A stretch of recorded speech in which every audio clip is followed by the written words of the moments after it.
Hello everyone and welcome to another game shown here on Audacious Annoying Accent Reviews. This time in a slightly different way, because I'm talking to you live. Well, at least live recording. And since you clicked on this video, why don't you leave a like or subscribe to the channel? I do not bite, I promise, and from time to time I show different games and a variety of genres. I do not bite, just go on and press the like and subscribe. Well, today I will talk about Paper Mario the Thousand Years Door.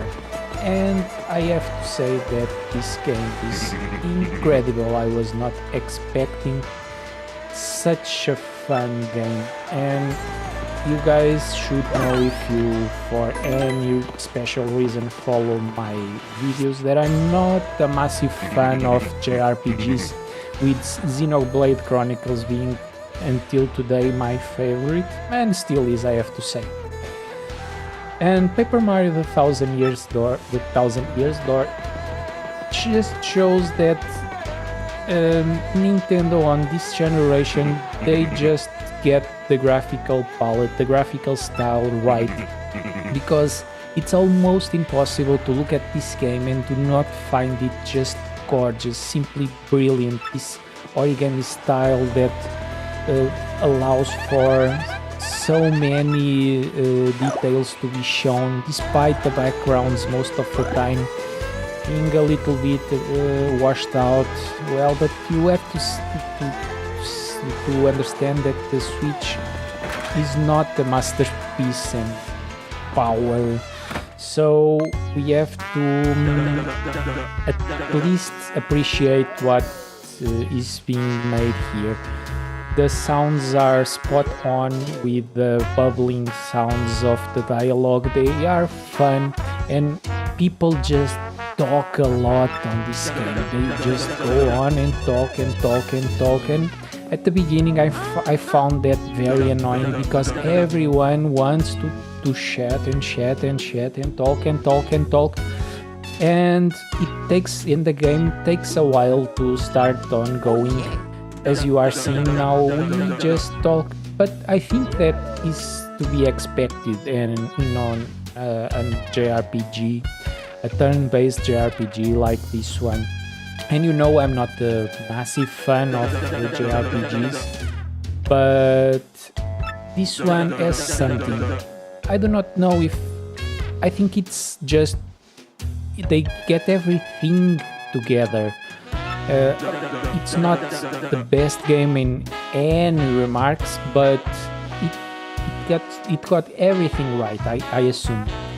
Now, play me straight, son. You wanna live the glamorous life of a champ, don't ya? Yes, I want, because I want to show you some of the fighting.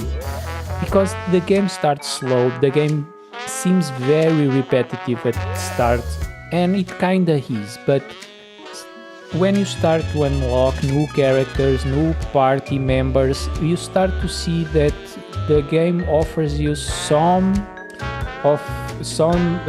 fighting options.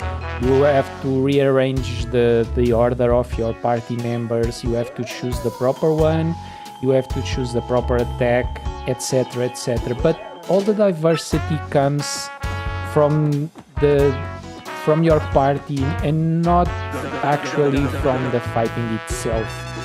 But as you progress through the game, you will find the game more challenging, or at least more fun to play. The story, well, okay, it's like a cliche, and most of the games start this way. Princess Peach is kidnapped and Mario is going to save her. To save her, he has to find these crystals that open the Thousand Years Door and will allow him to find a mystical treasure that is buried somewhere under the city. That's the main quest line. You have, of course, some side quests, but they are mostly fetch quests. Every character, every side character, every NPC has something to say to you.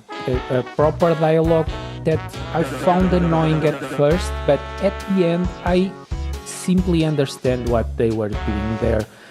every character just explains a little bit more of the environment, of the city, of everything that is surrounding you, and gradually you understand what they are trying to do with all this bubbling wall, with this chit chat, with everything that is going on around you. They are going on their life, but just with the objective of getting to you so that you talk to you. Every one of your party members will help you on the overworld, even when they are not fighting. They have a special talent, and this one explains me who the characters are and what they do around the world, and I like to know that previously before we start to talk. But they can do other stuff. Some of them can blow and unlock secret areas. Some of them just you can throw them away to catch stuff on the distance that you would not be able to catch otherwise. They will allow you to make other stuff in, and on that regard, this game has also a small Metroidvania component, since you see stuff on your screen that you do not know what it is and you cannot do at that moment, but afterwards, when you unlock the proper means to do it, you can go there and just do it. And that brings another problem, because the game it's not big, the map is not big, and this character, there is this companion that I have with me, she tells me, she kinda hints me what to do next, and but even so, we forgot where to go sometimes from time to time. It's not a major complaint, but it still is a bit annoying, and we do not know what to do on that moment. But that goes to show that all the puzzles are well made, and even though you have not, the game is mostly linear, you do not have much to explore, and but the puzzles that you have to go through, they are fun and they are diverse, they are different from one another, and I think you will not be annoyed, you will not be bored going through the game.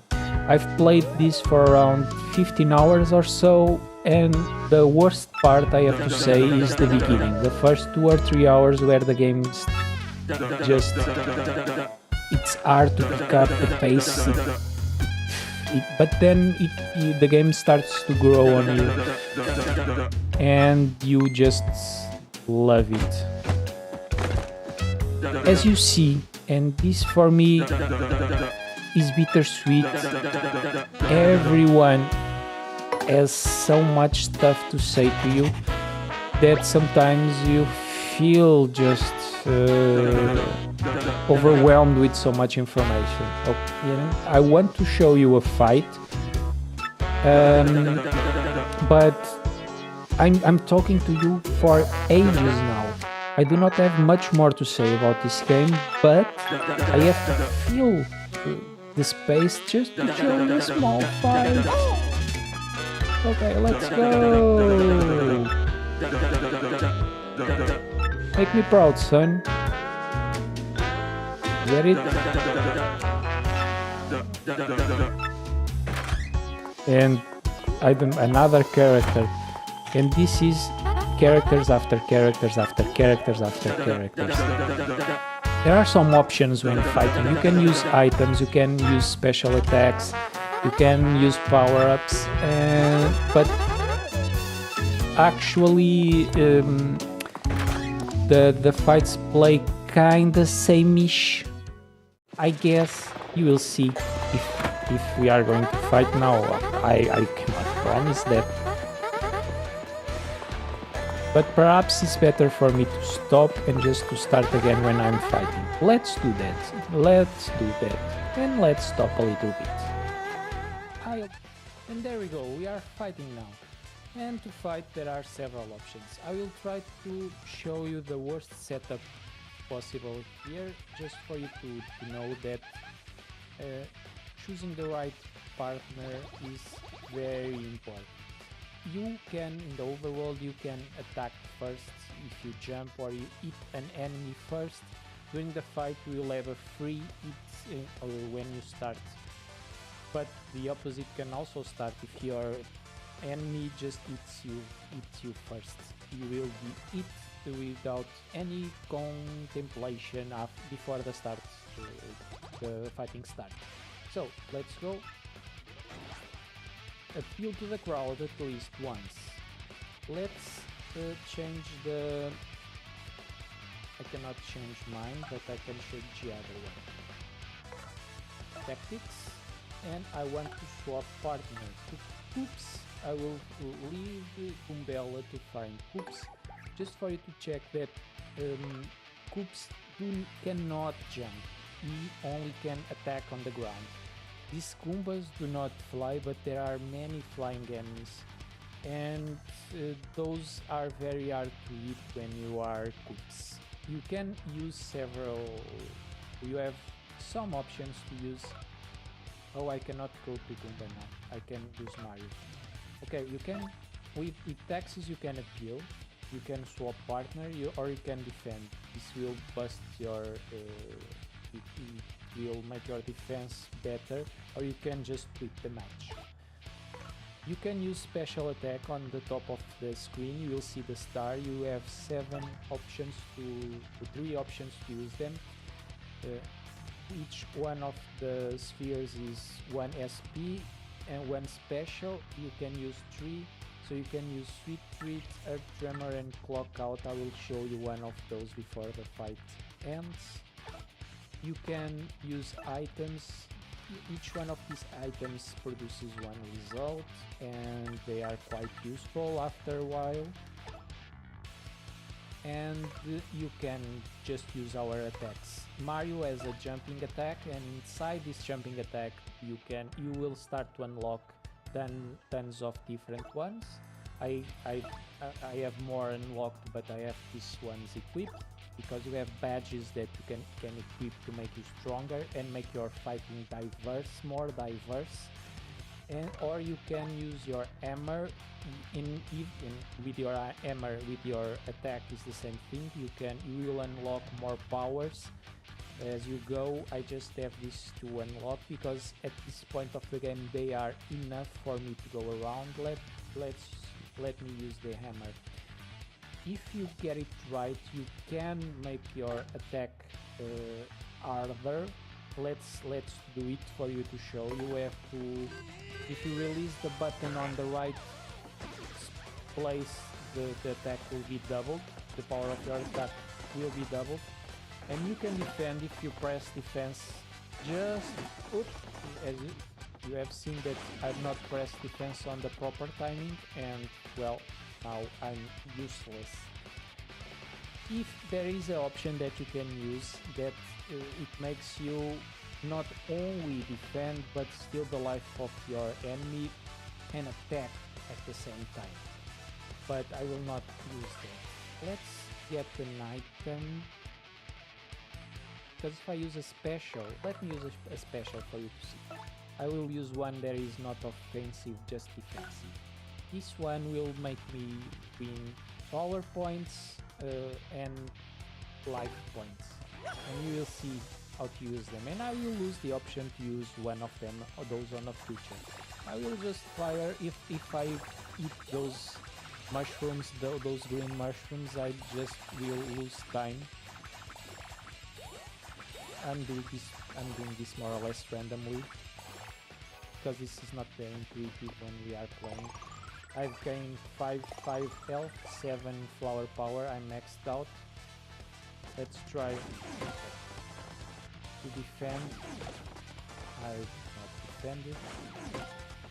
Now my partner will not stand up at any point. So let's use the jump command and make a multi-bounce, just to try to, if I get it right, I can hit everyone. Let's try. And this fight is ended. as our enemies in this game, since this fight is over and my review is almost ending, is not Koopa this time. So King Koopa, it's another enemies. They are not memorable, but they are interesting enough for us. They were the ones who kidnapped the princess, and Bowser is not at the. It's not okay. It's not on our side, but it's not our enemy. Also, it's fun. It's a fun interaction between Bowser and the game. So, okay, I have not much to say about this game to you guys. It's probably my game of the year so far, and I just love it. If I have to give it a grade, I will give it a 9. It's incredible. The graphical style is gorgeous. The gameplay is flawless, despite being, and that was my major complaint, a little bit repetitive. The story is fun and nice to go along, but some of the characters that just babble and babble and babble, and it becomes a bit tiresome. But the characterization that they made to all the environment is flawless. I just love this game, and you just go for it because you will love it also if you found these games. So, see you next time, guys. Bye.